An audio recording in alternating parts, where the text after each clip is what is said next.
تمام مسجدوں پر اماموں سے کہا تھا کہ تبلیغی جماعت کے بارے میں آپ لوگ بتائیے۔ اسی دن سے یہ ہنگامہ شروع ہے۔ میں مسلسل تمام باتیں اپنی مسجد سے مسلسل 3 جمعہ ہو گیا حدیث و قرآن سے باتیں بتا رہا ہوں۔ محترم حضرات، یہ سب جیسا کہ ابھی ہمارے فیضیہ حقانیہ کے شیخ الحدیث جمعیت اہل حدیث کے سمپادک ناظم مولانا اسرائیل صاحب بول رہے تھے، دل کے اندر جو کینہ ہے، بغض ہے، یہ چیز سامنے آ گئی ہے اور کچھ نہیں۔ 4 سال ہو گیا دارالعلوم دیوبند جہاں سے تبلیغی جماعت پیدا ہوئی ہے، پابندی ہے، وہاں کوئی ایکٹیویٹی وہ نہیں دکھا سکتے ہیں۔ اور یہ کیوں پابندی ہے؟ اس وقت جو مولانا سعد صاحب امیر جماعت ہیں، انہوں نے خلاف ورزی کی ہے قرآن اور حدیث کی۔ میں تفصیل میں نہیں جاؤں گا، بس مجلس کی دعا پڑھوں گا، بس حجت کے لیے آپ کے سامنے بول رہا ہوں۔ وہ کیا حدیث کے خلاف ورزی کی ہے؟ پہلی بات، مکہ مدینہ اسلام میں سب سے اہم مقام اگر ہے مکہ مدینہ، اور 3 نمبر مسجد اقصی فلسطین میں۔ مولانا سعد کا کہنا ہے مکہ مدینہ کے بعد تیسری جگہ ہے تو ہمارا یہ مرکز نظام الدین اولیاء ہے۔ حدیث کے خلاف ورزی، اس سے آگے بڑھیے قرآن کے خلاف ورزی۔ قرآن کہہ رہا ہے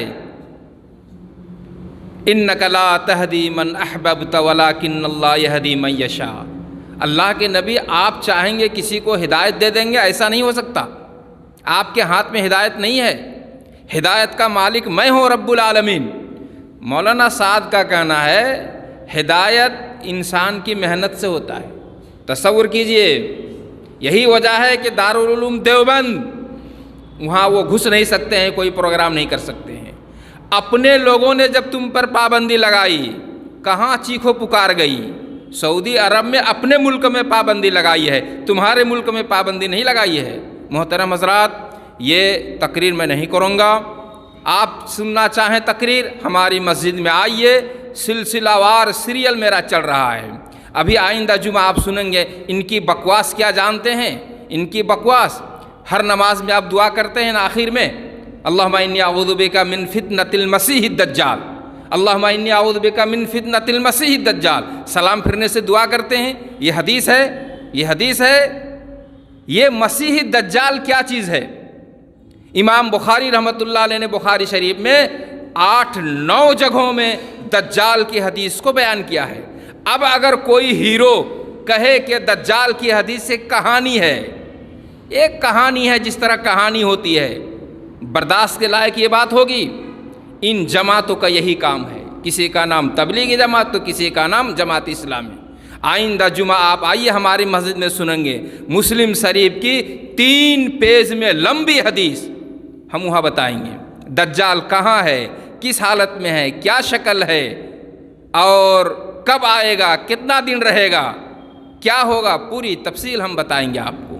محترم حضرات، بس آپ سے ہم یہی درخواست کرتے ہیں کہ ہم حق پر ہیں، اور حق پر مصیبتیں آئیں گی، ہمیں اس کو جھیلنا ہے، برداشت کرنا ہے۔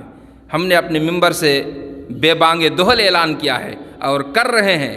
بہت سارے تبلیغی جماعت کے لوگ فون سے مجھے بات کر رہے ہیں، لیکن ایک بار بات کرنے کے بعد اس ماں کا اس نے دودھ نہیں پیا ہے کہ دوبارہ مجھ سے بات کریں، ٹھنڈا ہو جاتے ہیں، ٹھنڈا ہو جاتے ہیں۔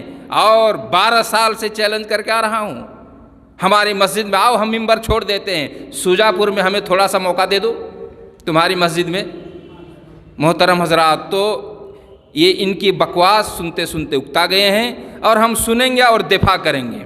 اللہ تعالیٰ سے دعا کرتے ہیں، حدیث میں ہے لا تزال طائفۃ من امتی منصورین علی الحق لا یضرهم من خذلهم حتی تقوم الساعہ۔ قیامت تک ایک جماعت حق پر قائم رہے گی، لوگوں کی مخالفت، لوگوں کے عناد، لوگوں کا بغض کوئی نقصان نہیں پہنچا سکے گا۔ اور یہ جماعت کون ہوگی؟ امام احمد بن حنبل رحمۃ اللہ علیہ اور امام بخاری کے استاد علی بن مدنی کہتے ہیں ہم اصحاب الحدیث، وہ یہی اہل حدیث ہوں گے۔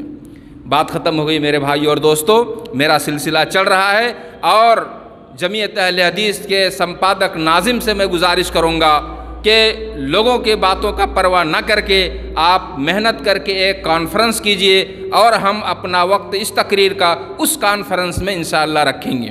محترم حضرات، ضرورت ہے اپنی باتوں کو عام کرنے کا۔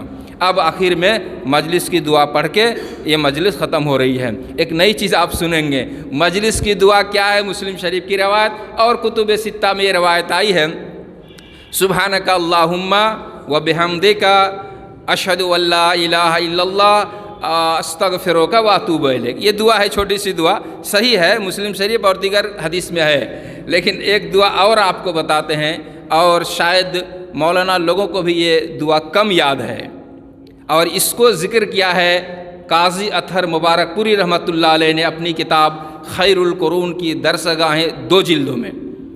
اللہم اقسم لنا من خشیتک ما تحول به بیننا وبین معاصیک ومن طاعتک ما تبلغنا به جنتک ومن الیقین ما تہون به علینا مصائب الدنیا اللہم متعنا بأسمائنا وابصارنا وقواتنا واجعله الوارث منا الى ما احییتنا اللہم لا تجعل الدنیا من اکبر ہمنا ولا مبلغ علمنا ولا تسلط علینا من لا یرحمنا ولا یخافک فینا وعافنا قبل ذلک۔ ترمذی شریف میں بھی یہ دعا مل جائے گی۔ بات ختم ہو گئی۔ السلام علیکم ورحمۃ اللہ۔